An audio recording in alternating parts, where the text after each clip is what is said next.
தோழர்களே, உங்கள் அனைவருக்கும் என்னுடைய மானை வழக்கணத்தை தெரிவித்துக் கொள்கிறேன். 3 ஜோக்கர் சிக்கியிருக்கிறாங்க. நிறைய பேர் வரை கேட்டிருந்தீங்க, இந்த ஆனஞ்சித்து, அப்புறம் இந்த காமேஷு, அப்புறம் இந்த முஸ்தபா, இவங்களுக்கெல்லாம் வீடியோ போடுங்கன்னு சொல்லி அதற்காக தான் ஒரு 3 பேஷண்ட்டை நம்ம சேனலில் கொண்டு வந்திருக்கோம். வைத்தியம் பார்க்க போகிறோம். வைத்தியம் பார்க்கறதுக்கு முன்னக்குட்டி பாருங்க, செம்ம தலைவா தலைவா தலைவா, இங்க பாருங்க, தலைமை நிற்கிறாருங்க.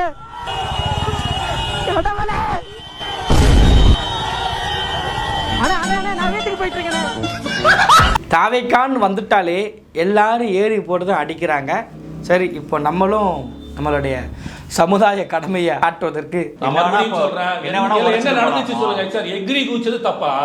என்ன நடந்துச்சு? யாரோ 4 பேர் செத்து போயிட்ட மாதிரி பேசுனீங்க சார். நீங்க சொல்றது அப்படி இருக்கு. கூட்டத்துல மிதிபடணும் நீங்க அப்படி சொல்றீங்க. அந்த இடத்துக்கு நகர்ந்துருமோன்னு பயமா இருக்கு. இந்த கூட்டத்துல நடந்துருமோன்னு பயமா இருக்கு. நடக்கல நடந்தா பேசுங்க. கரூர் கூட்ட நெரிசலில் 41 பேர் உயிரிழந்த நிலையில் நடந்தா பேசுங்க. நீ பொறுப்பேற்கியா? இல்லை அதுக்கு நீ வருத்தப்படுறியா? வயிறு மொட்டை உட்காந்து முட்டு தான் கொடுத்துட்டு இருக்கே தவிர அந்த இடத்துல டிவிகேக்கு ஒரு பொறுப்பு இருக்குங்கிறத பொறுப்பாக பேசாத தற்கொலை தான் இந்த காமேஷ். 2026 நாங்க தான் அங்க உட்கார போறோம். எதிர்கட்சியா நீங்க தான் வந்துட்டு இருக்க போறீங்களா இல்ல வெளிநடப்பு செய்ய போறீங்களா அப்படின்றது காலம் பதில் சொல்லும். வெளிநடப்பு அப்படின்றது சட்டமன்றத்துக்கு அப்புறம், நீங்க வெளியிலேயே வரலன்றாரு.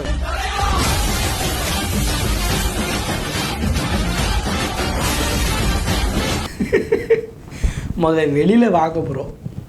நீங்கள் முட்டு கொடுத்துட்டு இருக்கு தெரியுமா? அந்த முட்டு கொடுக்கக்கூடிய உங்கள் தலைவர்கிட்ட போய் நீங்கள் பேசுங்க.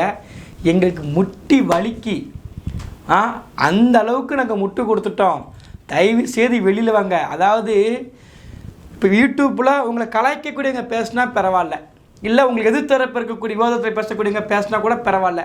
ஒரு நெறியாளரே இப்படி அசிங்கப்படுத்தக்கூடிய ஒரு கட்சியாக இருக்குன்னா அது தாவைக்க தான். எந்த கட்சி தலைவர் அசிங்கப்படுத்த மாட்டாங்க. அதாவது அவங்க கேள்வி கேட்பாங்க தவிர நோஸ் கட் பண்ணி பேச மாட்டாங்க, கலாய்க்க மாட்டாங்க. ஆனால் என்ன கர்மாந்தன்னு தெரியல, விஜய்க்கு மட்டும் நெறியாளர் முதற்கொண்டு பொடிச்சு துப்பிக்கிட்டு இருக்கிறாங்க மூஞ்சிலே இந்த அலினர் கூட்டம் தான் சார் ஜல்லிக்கட்டை வாங்கி கொடுத்துச்சு. அன்னைக்கு அண்ணனும் தம்பையுமாக 2 பெண்கள் 2 ஆண்கள் கூட ஒரு வாரம் உட்கார்ந்துட்டு இருந்தோம். ஒரு தவறு நடந்துச்சா? எந்த இடத்துலயும் காவல்துறை மேல கை வைக்கல, தவறாக நடந்துக்கல. பிரியாணியை சாப்பிட்டுட்டு சார், நான் இளைஞர்கள் பத்தி தான் பேசிட்டு இருக்கேன். இங்க வந்த கூட்ட இளைஞர்கள், இங்க வந்த கூட்ட பெண்கள், வந்தது எல்லாருமே நான் சாப்பிட்டுட்டு சார், நான் இளைஞர்கள் பத்தி தான் பேசிட்டு இருக்கேன். இங்க வந்த கூட்ட இளைஞர்கள், இங்க வந்த கூட்ட பெண்கள், வந்தது எல்லாருமே நான் மக்களை பத்தி தான் பேசிட்டு இருக்கேன். ஓவராலா ஜல்லிக்கட்டுல மூஞ்சி உடைக்கல, நாங்க பொது சொத்துக்கு சேர உடைக்கல, தவறா பேசாத, கம்பி இழக்குறதல்ல ஜல்லிக்கட்டு. அதாவது இவங்க பண்ணக்கூடிய விஷயம் அசிங்கமான விஷயம். தாவைக்கா தொண்டங்கிற ஒருத்தன் ஒரு சைக்கோ பிடிச்ச ஒரு வெறி பிடிச்ச ஜோம்பிஸாக தான் இருப்பான். அந்த ஜோம்பிஸுக்கு எதில் ஒப்பிடுறாருன்னா ஜல்லிக்கட்டோடு ஒப்பிடுறாரு. அந்த இளைஞர்கள் ஒழுக்கமாக இருந்தாங்க, அந்த இளைஞர்கள் ஒன்று அப்படிங்கிறார். அது இது ஒன்று, அது இளைஞர் கூட்டம், இது இளைஞர் கூட்டங்கிறாங்க. அது தத்துவ கூட்டம். ஆனால் இது அப்படி கிடையாது, இது தற்கூரி கூட்டம், அது கொள்கை கூட்டம், இது கொண்டைகளில் கொடுத்த ஓடி போகக்கூடிய கூட்டம். நல்லா பாருங்கள், இந்த இளைஞர் கூட்டத்துக்குள்ளே ஒரு பெண் சிக்கி அவங்க சொல்ல முடியாத வார்த்தையை பதிவிடுவாங்க. அதை நீங்களே கேளுங்க. எல்லா விஷயத்தையும் சொல்லியிருக்கோம், சார்ட்டு சொன்னோம். அப்போ சாரெல்லாம் முடியும் கையிலும் ஒரு தப்பாக எங்களை நடந்துக்கிட்டாங்க அப்படின்னு சொன்னால சார் கையெல்லாம் அப்படியே ஒரு மாதிரியாக இருந்தார். அப்போ தான் கண்ணீர் விட்டார். அதுமாரி நடந்துச்சுங்க சார். அங்கே எல்லாமே நடந்தது, எது நடக்கக்கூடாதோ எல்லாமே நடந்தது அப்படின்னு சொன்னோம். தேவையில்ல கிழிச்சு விட்டது எல்லாம் பண்ணது எல்லாமே சொன்னோம் சார்ட்டு. இது யாருமே இதை மறுக்கிறாங்களே, அப்படி ஒன்று நடக்கலைங்கிறாங்க. நீங்கள் கண்ணால் நாங்கள் பார்த்தோம் சார், கண்ணால் நாங்கள் பார்த்துருக்கோம். அங்கே என்ன நடந்துச்சுன்னு நாங்கள் கண்ணால் பார்த்தோம். அது எப்படி சொல்றதுன்னு தெரியல. ஏன் சொல்றோம் அப்படின்னா, அந்த இடத்துல அத்தனை கேமராக்கள் இருந்துச்சு, எல்லாமே இருந்துச்சு. எந்த கேமராலையும் அந்த மாதிரி ஒரு விஷயம் பதிவாகல. நீங்க ஆனா குற்றச்சாட்டு வைக்கிறீங்க, அது தொடர்ந்து வைக்கப்படுது. அது உண்மையா இல்லை சார்? அது உண்மையாக சார் நடந்துச்சு. நாங்கள் நடந்துதான் சார். நாங்கள் சார் நீங்கள் என்ன நினச்சி சார், எனக்கு ரத்தம் கட்டி இருந்துச்சுங்க சார். சொல்ல போனால் ரத்தம் கட்டி இருந்துச்சு. அதோட அங்கே சார்ட்ட சொல்லிட்டு சார் அப்படியே கண்ணில் தண்ணி வந்துக்கிட்டே இருந்துச்சு சாருக்கு. அதெல்லாம் நாங்கள் சொன்னோம் சார். எங்கெங்க கை வச்சாங்க, என்னோட இன்னொருத்தவங்களும் வந்திருந்தாங்க. அவங்களும் தம்பிக்கு சித்தி தான், அவங்களும் வந்திருந்தாங்க. அவங்களுக்கும் எங்கெங்க கை வைக்கக்கூடாது அங்கேயும் எல்லாமே கை வச்சாங்க. அதில் வந்து நாங்கள் மீண்டு வரக்கூடிய சாலை எங்கள்கிட்ட இல்லைங்க சார். சாலை எங்கே கிடந்துச்சு, எங்களுக்கெல்லாம் கிழிஞ்சிருந்துச்சு சார் சுடிதார்லாம். இப்படி வந்தோம், உள்ளேருந்து வெளியில் வரக்கட்டி நாங்கள் செத்து பொழைச்சி தான் சார் நாங்கள் வெளியில் வந்தோம். அதுலேயும் கொஞ்சம் நல்லவங்க இருந்தாலும் அவங்க அப்படியே தூக்கி விட்டாங்க எங்களெல்லாம். இடுப்பில் பிடிச்சி இப்படி தூக்கி விட்டு தான் நாங்கள் வந்து இந்த சைடு வெளியிலேயே வந்தோம். இல்லை நாங்கள் வந்திருக்க முடியாது. அந்த சற்று உடைக்கிற இடத்துல தான் சார் எல்லாமே கொஞ்சம் நாங்கள் டிச்சிலலாம் விழுந்தோம். இந்த கூட்டத்துக்கு தான் இந்த காமிஸ் முட்டு கொடுத்துட்ருக்கார், மானங்கட்ட முட்டு. இது ஒரு பக்கத்தில் இவர் இருந்தார்னா இன்னொரு பக்கத்தில் ஒருத்தர் இருக்கார். இவர் யார் தெரியுங்களா? ஏதாவது பிரச்சனை நடந்து வச்சுக்கோங்களேன், நான் தாவைக்கா தொண்டனே கிடையாதுன்னு சொல்லி ஓடி போகக்கூடிய கப்பு இருக்குல்ல, டீயை விட கப்பு சுடாதான் கூட பரவாயில்லைங்க. இது என்ன தெரியுங்களா? இது வந்து அடுப்பு கூட கிடையாது, இது ஒரு எடுப்பு. இந்த எடுப்பு குதின்னு குதிச்சுக்கிட்டு இருக்கு. ஏதாவது கேள்வி கேட்டால் நான் தாவைக்காவே கிடையாது, நீங்கள் தாவைக்கா கட்சிக்காட்ட கேளுக்குன்னு சொல்லி ஓடி ஒளிஞ்சிக்கிட்டு கேட்டால் தாவைக்கா ஆதரவாளர்கள் போர்வையில் உட்காந்துக்கூடிய அல்லக்கை முண்டம் தான் இந்த ஆனந்த ஜித்து. இது அந்த விசாரணையின் போக்கை பாதிக்கக்கூடிய ஒரு வாய்ப்பு உண்டு. சிபிஐ மீதான உங்களுடைய விமர்சனம் என்ன? சிபிஐ வந்து ஆதவர் சொன்னார்கள் விமர்சிச்சாரு, நேரடியா போர்டு பிடிச்சிருந்தாங்க. அந்த விமர்சனம் அப்படியே தான் மாத்திட்டீங்க. நான் தாவேக்கால ஃபர்ஸ்ட் டைம் ஃபார் தாவேக்கால என்ன நிலைப்பாடு? தாவேக்கா நிர்வாகி தாவேக்கா தான் கூப்பிட்டு கேட்கணும். நீங்க விஜய் ஆதரவாளர்னு சொல்லி தாவேக்கா ஆதரவாளர் இல்லையா? அப்ப தாவேக்கா என்ன நிலைப்பாடு இருக்காங்க? சிபிஐ மேல ஒரு தனி மனுஷனே எனக்கு எந்த ஒரு விமர்சனம் கிடையாது. உங்களுக்கு இல்லைங்க, தாவேக்கா பார்ட்டியா? அது தாவேக்கா தான் சொல்லணும். என்னாச்சு? இல்ல நீயே இவ்வளவு கேவலமா இருக்கேன்னு சொல்ல வர்ற, ஒத்துக்கிறேன்.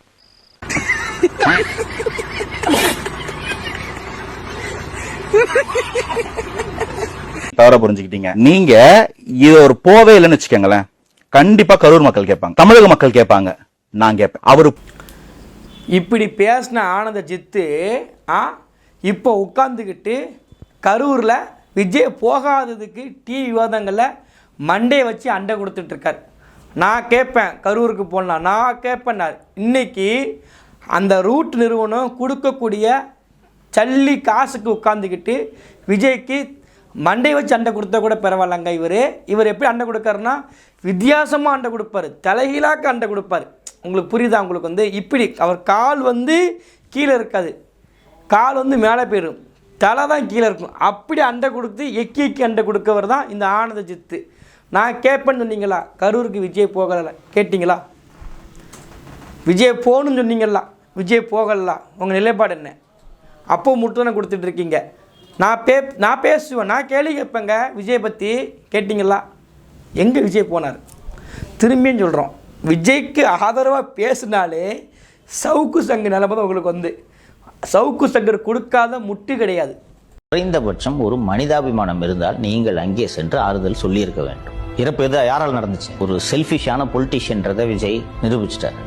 நான் வந்து மக்களுக்காக சினிமா விட்டு வந்தேன் அது இதுலாம் சொன்னாலும் கரூருக்கு இவர் செல்லாமல் இருந்ததற்கு காரணம் இவரது சுயநலமா இல்லையா? பர்மிஷன் கிடைக்கல, போறதுல சிக்கல் இருக்கு. தாங்க உங்க சுயநலம், உங்கள் நலனை தான் நீங்க பாத்திருக்கீங்க. கரெக்டா? அழுதார், கண்ணீர் விட்டார், கண்ணீரிலேயே மிதந்து கொண்டிருந்தார், இதெல்லாம் ஓகே. உலகத்துல யாராவது இறந்தவங்க வீட்டுல இருக்கிறவங்களை வர வச்சு பஸ் நான் ஆறுதல் சொல்றேன் பஸ் உலகத்துல எங்கேயாவது நடந்திருக்காது. அப்ப நீங்க விஜய் என்றால் நீங்கள் ஸ்பெஷலா? மக்கள் போகத்தான் செய்வாங்க. அப்போ எல்லாத்துக்குமே நாங்க உங்களை தேடி வரணும்னா எங்க ஓட்டை மட்டும் நீங்க ஏன் சார் கேக்குறீங்க? எவ்வளோ பெரிய சூப்பர் ஸ்டாரா இருந்தாலும் சரி, சினிமால நீங்க சூப்பர் ஸ்டார், அரசியல் என்று வரும்போது மக்களுக்காக மக்களோடு நிற்பவர்களைத்தான் மக்கள் தேர்ந்தெடுப்பார். இதெல்லாம் காரணமாயா? ஹோட்டல் கடையில, கல்யாண மண்டபம் கடையில நீங்க எது செஞ்சாலும் கைத்தட்டுறதுக்கு 6 கோடி வாக்காளர்களும் உங்களது ரசிகர் குஞ்சுகள் இல்ல. புரிந்து கொள்ளும். உங்க நிர்வாகிகள்லாம் 4 மணி வரைக்கும் கரூர் பார்டர்ல நின்னாங்களா? நீங்க எங்க போனீங்க? வேதனையா இருக்குன்னு நீங்க வீடியோ போட்டாங்கன்னா வேதனையா இருக்காரு நினைச்சிட்டு போனாங்க. எதுக்கு போனீங்க மெட்ராஸ்க்கு? அப்போ ஒரு பிரச்சனை நடக்குதுன்னு அந்த இடத்த விட்டு தப்பிச்சு ஓடுறதுதான் உங்க நோக்கமா இருந்துச்சு. கரெக்டா? ராகுல் காந்தியை விட விஜய் பெரிய லீடரா? மொத்தமா உங்கள் மீது பாய்கிறது என்பதால் அந்த நேரத்தில் நாம் விமர்சனம் செய்யக்கூடாதுன்றதுக்காக தான் விமர்சனம் செய்யல. சரி, இதை கரெக்டிங் பண்ணிக்குவாரு, சரி ஓகே, அரசியலுக்கு புதிது கற்றுக்கொள்வார்னு பார்த்தா அவங்களெல்லாம் கூப்பிட்டு நீங்க மகாபலிபுரத்துக்கு வந்து ஸ்டார் ஹோட்டல் ரூம் போட்டு நீங்க இங்க வாங்க நான் உங்களோட சேர்ந்து அழுகிறேன்னு சொன்னா இது என்ன லீடர் சார்? நீங்க உங்களை எப்படி நாங்க எங்க தலைவனா ஏத்துக்கிறது? எங்களை ஆளும் பொறுப்பை எப்படி உங்களிடம் ஒப்படைப்பது? இதுதான் நீங்க மக்கள் மீது காட்டக்கூடிய அக்கறை இல்லையா? கூப்பிட்டு வச்சு சந்திக்கிறத ஒரு புறம் இருக்கட்டும் சார், அதை முடிவெடுக்கிறதுக்கு எதுக்கு சார் 1 மாசம்? 1 மாசம் சொல்லுங்க. இந்த ஸ்பான்சர் பண்றது, ஹோட்டலில் தங்க வைக்கிறதுலாம் நீங்க மட்டும் இல்லை, பணம் இருக்கிற எல்லாரும் செய்வாங்க. இப்படி முட்டு கொடுத்த சவுக்கு சங்கர் கடைசி ஒரு கட்டத்துக்கு மேலே எப்படி திரும்ப பேசினார் இப்போ நடந்த சம்பவத்தில். ஓடி போயிட்டீங்கன்னு 16 நாளா பேசிக்கிட்டு இருக்காங்களே, ஏன் சொல்லல? கொடுக்கட்டே வச்சிருந்தீங்க வாயில. அரசியல் கட்சி தான் நடத்துறீங்க. நாங்கள் அங்கே இருந்தோம், மாவட்ட நிர்வாகம் எங்களை உள்ளே அனுமதிக்கவில்லை. சொல்றது உங்களுக்கு என்ன பிரச்சனை? ஓடல நீங்க. அப்போ அதை சொல்றது கூட பயமா உங்களுக்கு? அப்ப எதுக்கு அரசியலுக்கு வரீங்க? புஷி ஆனந்த் மீட் பண்ண போயிட்டாருங்க சார் திரு விஜய். இனிமே அவருக்கு ஏபி எல்லாம் இது பண்ணியிருந்தார், ஃபைல் பண்ணியிருந்தாரு. அந்த ஆபத்தெல்லாம் விலக்கிடுச்சாங்க சார். இனிமேல் எஸ்ஐடி ஒழுங்கா விசாரிக்கும். ஒரு கட்சியோட தலைவரை ஒரு கட்சியோட பொதுச் செயலாளர் சந்திக்கிறது ஒரு நியூஸா? இது பிரேக்கிங் நியூஸ் போட்டு இருக்காங்க. புஷியும் விஜயும் சந்திப்பு, அவங்க கட்சி பொதுச் செயலாளர் தானே. புஷி போய் இப்போ திமுக தலைவரை சந்திச்சாருன்னா அது பிரேக்கிங் நியூஸ். முன்னே வெளியே வந்துட்டாங்க, அப்புறம் புஷி ஆனந்த் அவர்கள் வெளியே வந்துட்டாங்க. மத்திய மட்டும் சன்னம் கைது பண்ணி வச்சது அது எப்படி விட்டுக்க முடியும்? பதில் மனு வரலன்னு சொல்லிட்டு 1 மாசம் வைப்பாங்க. இதெல்லாம் நடைமுறை சிக்கல். பேசுறாரு இவரு ஆதவு, 27% வாக்குகள் வைத்திருக்கிறோம், எங்களை பழிவாங்குகிறார்கள். இதெல்லாம் சொல்லுங்க. நீங்க பிரச்சனைன்னு வந்த உடனே தலை திரிக்க ஓடுனீங்களா இல்லையா? அத்தனை பேரும் இருக்கிற இடம் தெரியாம ஓடுனீங்களா? இயக்கத்தையே ஒரு கட்சி நிறுத்திக்கிச்சு சார். இது போல 100 பிரச்சனை வந்தாலும் நின்னு சமாளிக்கணும். அதுதான் அரசியல் கட்சி. அந்த மாதிரி நின்னு சமாளிக்கிறவங்கள தான் மக்கள் விரும்புவாங்க. இதுதான் சவுக்கு சங்கர். ஏன்னா விஜய் நம்பி முட்டு கொடுத்தோம்னா முட்டி உடஞ்சிரு மகனே, சாதாரண விஷயம் கிடையாது. ஏன்னா அவர் ஒரு நீ நினைப்ப விஜய் ஒன்று பண்ணுவார், கரூருக்கு போவார், மக்களை பார்ப்பார், மக்கள் சந்திப்பார், ஏதோ நினைப்ப. அவர் ஒரு வாட்டி முடிவு பண்ணிட்டார் வச்சுக்கோங்க, அவர் பேச்சு அவரே கேட்காத ஒரு தற்கூரி. அப்போ அப்படி இருக்கும்போது அவர் எப்படி நீ சொல்கிறத எது சொல்லி நம்பு? நீ யார் ஒன்று தகவல் கொடுத்தா? லைலா மணியா? அவனே ஒன்றும் தெரியாமல் தற்கூத்தனமாக சுற்றிட்டு கிடக்காரு.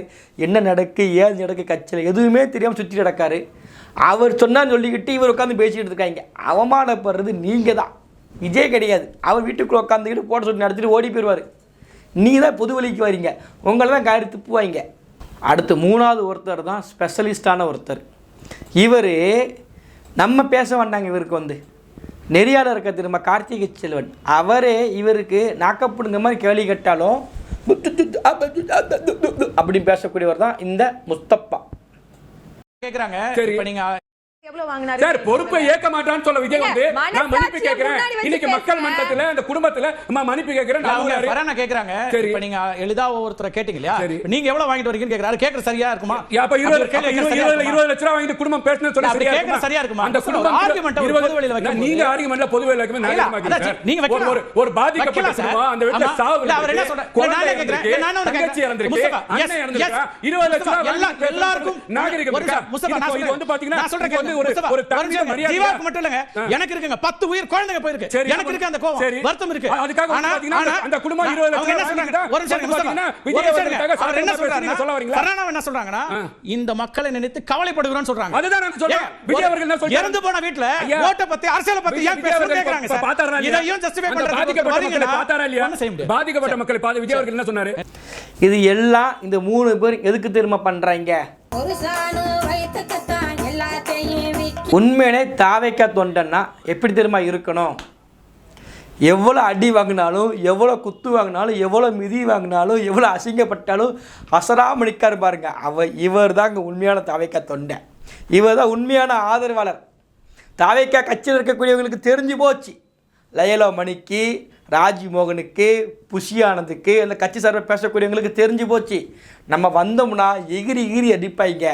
அப்போ நம்ம என்ன பண்ணலாம்னா நம்ம இந்த அல்ல கைகளை அனுப்புவோம். யார்? விஜய் ஆதரவாளர்கள், தாவைக்கு ஆதரவாளர்கள் போர்வையில் இவங்க அனுப்பிவிடுவோம். இவங்க ஆட்டக்கார தம்பி இவங்களை அனுப்பினோம்னா சரியாக பேர் சொல்லிட்டு தான் இவங்களை விட்டு ட்ரெயில் பார்த்துட்டு இருக்காங்க. ஆனால் நமக்கு இவங்க கண்டென்ட்டை கொடுத்துக்கிட்டு தான் இருக்கிறாங்க.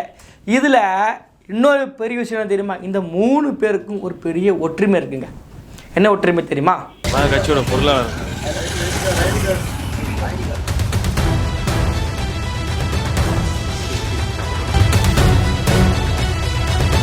எங்க கிட்ட கேட்டாங்க, கட்சிக்காரங்க இல்லையே. எங்க கிட்ட கேட்டீங்கன்னா நாங்க மீடியா.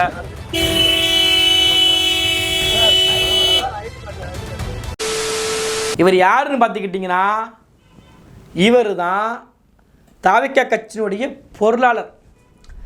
பொருளாளருக்கே பனையூர் பண்ணையார் வீட்டில் கேட்டில் தான் இடம் கிடைக்கி கோவம் ஹார்ன் அடிக்கிற அளவுக்கு அவருடைய பாடி கார்டு பண்ணிட்டாங்க. புரியுதுங்களா? அவருடைய அங்கீகரிக்கப்பட்ட கட்சி கொடுத்த அங்கீகரிக்கப்பட்ட பொறுப்பாளருக்கே வாசலில் இடம்னா இந்த 3 பேருக்கு என்ன திரும்ப ஒற்றுமை? இவங்க கடைசி வரைக்கும் பனையூரில் கக்கூசை கூட எட்டி பார்க்க மாட்டாங்க. இவங்க வந்து அதுக்குத்தான் இவங்க இவ்வளோ முட்டு கொடுத்து முட்டி தேர்வில் கடி வாங்கிட்டு இருக்கிறாங்க. இது கீழே கிடந்துச்சு, யாருக்குள்ளதுன்னு தெரியல. உங்களுக்கு யாருக்குள்ளதுன்னு தெரிஞ்சா அவங்கள கமெண்ட்ல மென்ஷன் பண்ணுங்க. இந்த மூளை வந்து கீழே கடந்திருக்கு. இந்த 3 பேருக்கு யாருக்கு கொடுக்கலாம் அப்படிங்கிறத நீங்களே தேர்வு பண்ணி சொல்லுங்கள். அதுலேயும் 3 பேர் இருக்கிறவங்கள ஒத்த மூளை தாண்டா இருக்குது அப்படி நீங்கள் வந்து கேள்வி எல்லாம் உங்களுக்கு வந்து அந்த மூளை பிரித்து கூட கொடுக்கலாம், ஒன்றும் தப்பு கிடையாதுங்க. ஏன்னா மூளையே இல்லாதவங்களுக்கு கொஞ்சமாச்சும் பேசி யாருமில்ல, அதெல்லாம் ஒன்றும் தப்பு கிடையாது. நன்றி.